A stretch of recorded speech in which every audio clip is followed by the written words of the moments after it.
Welcome back to the Marching to Madness College Basketball Podcast this afternoon with Samford Bulldogs head coach Bucky McMillan. It's his third year at Samford as the head coach, 21 wins last season. He started 3-0 here and matches up with Alabama A&M on Thursday night. Coach, welcome. Thanks for having me. Glad to be on here with y'all. Oh, yeah. Now, winning so many close games a year ago, what did that do for the mental approach your kids had developed? And then how does that have a carryover now to this season? Well, college basketball, particularly in our league is a very comparable league where, the difference between second or third place and eighth or ninth place can be a game, one game, seriously. And, you got to be able to win close games. And we tell our guys in practice that most of these games are going to be decided by 1, 2, or 3 points. How are you going to make it? They think that's a big three, right? They think that's a big dunk. But a lot of times it's something that the average fan doesn't see. It's some guy checks someone out on a block out, maybe gets a tip in, gets to a loose ball. That may happen in the first minute, but that's the difference. Those 2 points win the game. Maybe he sprints back on defense and takes away a basket. And, we knew we were inexperienced last year, early in the year, but we wanted to win the battle of those intangibles. And I think our group last year did a good job of that. And obviously winning sets a culture of winning. And so now our guys began to expect to win. And so we're coming into this season, obviously with expectations from ourselves that we want to have a successful season. To do that, we're going to have to win those close games. Sure. You got a kid I know from his Florida Gator days there, and I knew him from last year because he was your leading scorer, Quest Glover. 19.2 points, 4.4 assists. So talk about his skills as both a solid shooter and then he can turn from that into a creator. Yeah, I actually coached against Quez in high school. So I was a high school coach for 12 years and I coached JV for 2. So I was 14 years in high school. And well before I knew I was going to be coaching at Samford, we played against him. I had a really good team. I had Trendon Watford on my team, who's playing for the Trailblazers now. And I had Colby Jones, who is playing for Xavier, is a projected second rounder right now. And we played Bearden High School at Tennessee.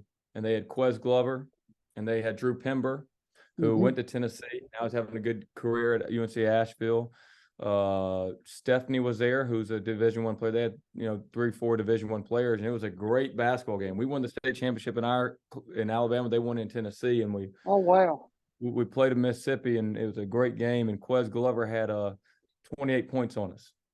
And so I just remember watching him the day before we played him, all his tape, and I was like, who in the heck is this guy? I've never seen someone that plays like this. He's electric.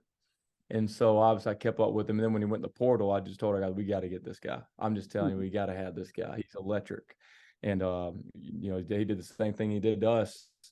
But it's better being on this side of it, right? It's better being with him when he's doing it to other teams and against him, watch him doing it to you. Sure. Now, you picked up Bubba Parham. I think he was out last year or most of last year. He's another guard below 6 feet tall. So talk about having him and Quest in the lineup, how the attack changes as you attack the basket with these 2 kids on the floor.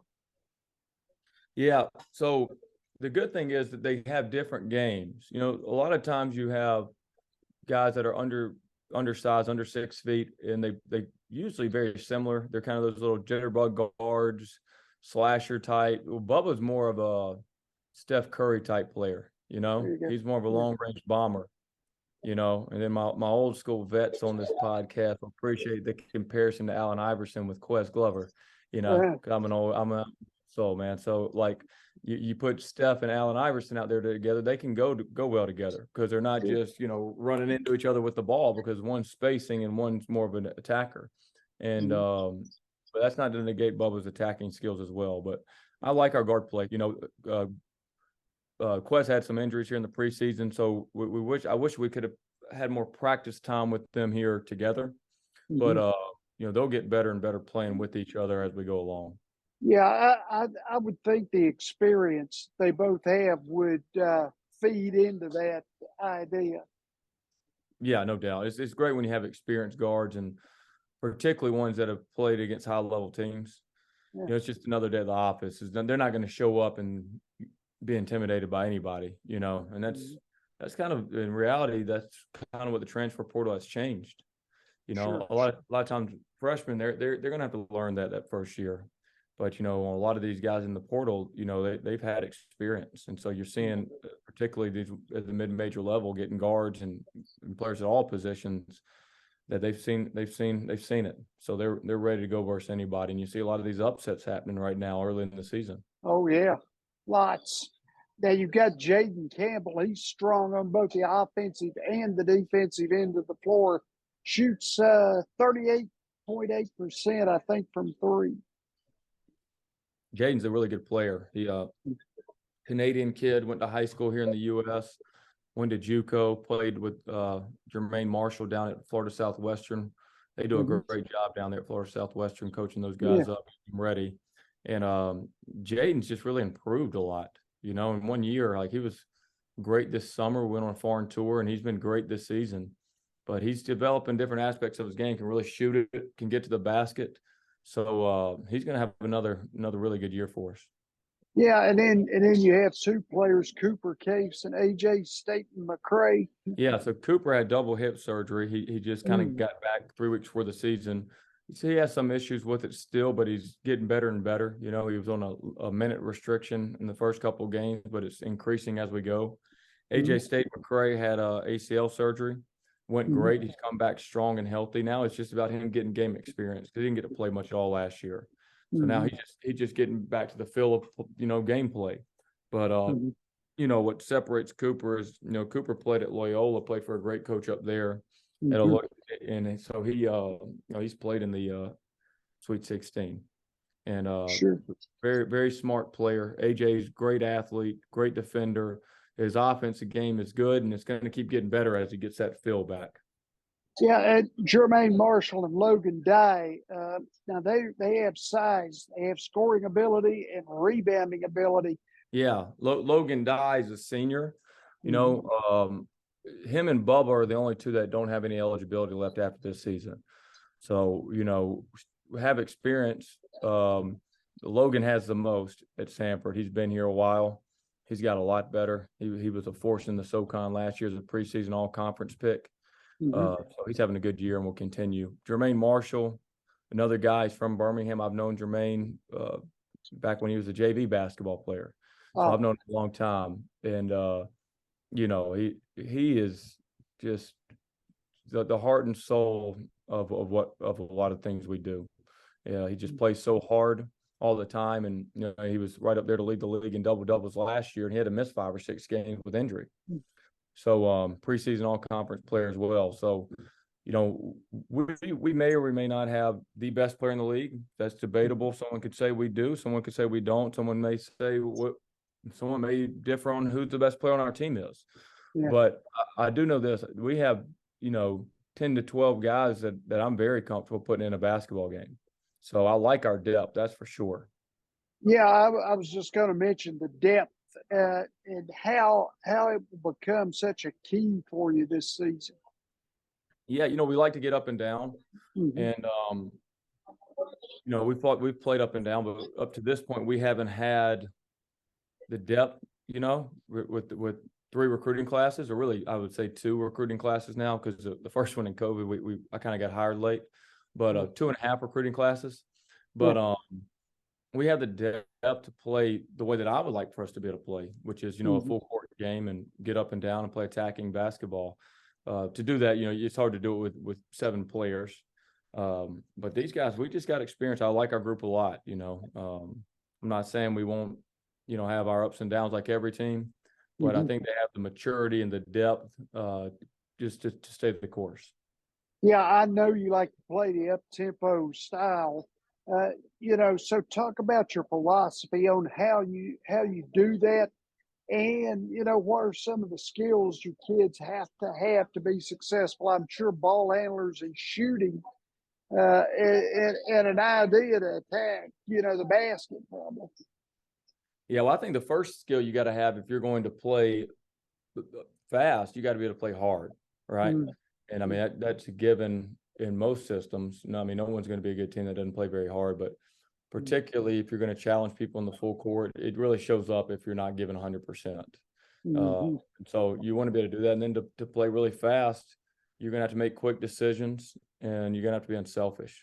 mm-hmm, So if it's all about you all the time, those quick decisions are going to be about you and how you can shoot it instead of how you can pass it, how you can move it, how you can get somebody open, and how you can do it quickly.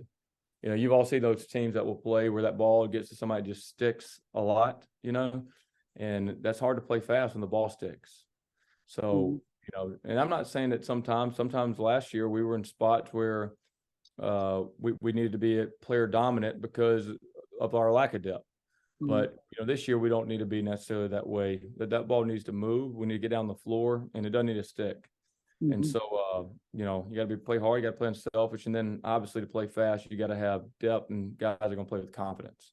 So that's kind of like what we're about, you know. Above all else, we may do some things better than other teams. We may not do some things as good as other teams, but we dang sure can't be beat on playing hard and playing together. That's just a given for any team that wants to be good. Sure. Coach, analytics being such a huge key across sports, what are some of the things that maybe you and your staff look at and feel are the most important? Well, you know, the game's obviously going to a three-point shooting game. If you kind of look at every analytic, the teams that can spread the floor and play with some pace to them are going to be the best offensive team. So, you know, they can talk about, well, you got to get paint touches and all that, but there's no such thing as paint touches when there's 5 defenders in the lane because you can't shoot the ball, right? So shooting is a premium. We know that. And that's probably the biggest analytic that you're going to find in our league, because last year at one point, I know 6 of the top 12 teams in the country in the Southern Conference, 6 of the top 12 teams in the country in three-pointers made per game were in our league in the Southern Conference. Yeah. That's why it's such a tough league to defend. You got to be able to guard the three. And, you know, when that floor spread and you can put a lot of shooters on the floor, even a slow player. I was a player back in the day. I wasn't the fastest. You could make me look quick if you had a bunch of shooters out there, right? Because they got to hug so hard. Sure. And so you can also make a real quick player look slow when there's no space, right? And so that's a big analytic. And we could get into depth. I could talk analytics all day, but I know this has changed the game, and it's really good showing players. That's probably the most important thing. It's not just an opinion of, hey, I didn't just come up with this that you didn't play a good game. Here's why you didn't play a good game. I didn't make this stuff up. This is the stats. This is what's real. Last thing, Coach. Rumor has it that the NCAA tournament could expand at some point. How would you feel about it expanding? And then how, if it was up to you personally, how would you do that? Well, I just think the NCAA tournament's the greatest event in the world. It is. I agree. I agree. Yeah. So, like, why would we change the greatest event in the world? Now, people can say, well, there's more teams now, there's more leagues and all that. But, you know, I just wouldn't want to get too far from diluting that. I really wouldn't. In my opinion, I don't think this is about what makes the NCAA tournament so great is the Cinderella. Sure. Right? It is the St. Peter's. It is the Davis who is in our league. Right? The Butler plays in the 2 national championships. It's anybody can beat anybody. And basketball is the ultimate tournament sport, you know? Well, I don't think that the pressure that the NCAA may be getting is about continuing that. I think it's strictly that the Power Fives want more piece of the pie. They want to have more of the teams in there. So you're going to see less Cinderellas, right? And more Power 5 teams in there, which, you know, to each his own. And I know that, you know, there's a degree of money involved with certain decisions, but, you know, that's not what it's been about, right? It's not been about, hey, let's just put all the heavyweights in there and duke it out. And it's not about that. Let's not, you know, what's made it unique has been heavyweights and lightweights all in there fighting, and the lightweight can knock out the heavyweight, and the heavyweight can knock out the lightweight, and you don't know what's going to happen. And then you advance to the next one where you may play that survive an advanced game, and a lightweight might get to fight another lightweight in advanced, and then fight another lightweight, and then knock out a heavyweight and be in the national championship. Sure. So I'm just not for too much to change the greatest event in sports right now. I'm just not too much for that. Yep. Coach Bucky McMillan, ladies and gentlemen, Samford Bulldogs in the Southern Conference. Coach, it's a pleasure talking to you. I hope we can do this again sometime.